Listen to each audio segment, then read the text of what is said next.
বনের ছায়াতে যে পথটি ছিল সে আজ ঘাসে ঢাকা।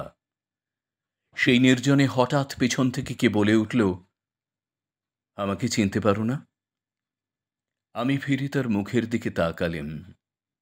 বললেম, মনে পড়ছে, কিন্তু ঠিক নাম করতে পারছি নে। সে বললে, আমি তোমার সেই অনেক কালের, সেই 25 বছর বয়সের শোক। তার চোখের কোণে একটু ছলছলে আভা দেখা দিলে, যেন দিঘির জলে চাঁদের রেখা। অবাক হয়ে দাঁড়িয়ে রইলেম।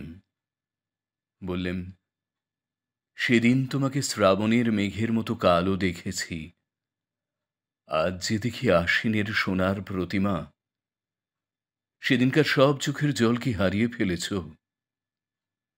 কোনো কথাটি না বলেই সে একটু হাসলে। বুঝলেম, সবটুকু রয়ে গেছে ওই হাসিতে। বর্ষার মেঘ শরতে শিউলি ফুলের হাসি শিখে নিয়েছে। আমি জিজ্ঞাসা করলেম, আমার সেই 25 বছরের যৌবনকে কি আজও তোমার কাছে রেখে দিয়েছ? সে বললে, এই দেখো না, আমার গলার হার।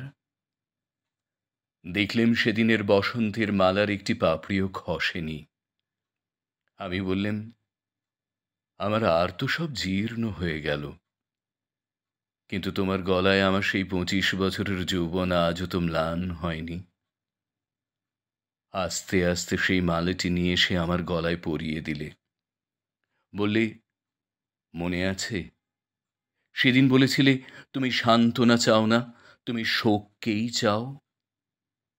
লজ্জিত হয়ে বললেম, বলেছিলাম, কিন্তু তারপরে অনেক দিন হয়ে গেল, তারপরে কখন ভুলে গেলেম।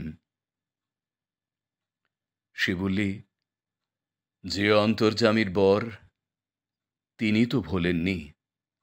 আমি সেই অবধি ছায়াতলে গোপনে বসে আছি, আমাকে বরণ করে নাও।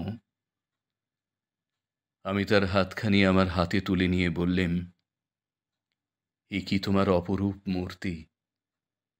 সে বললে, যা ছিল শোক আজ তাই হয়েছে শান্তি।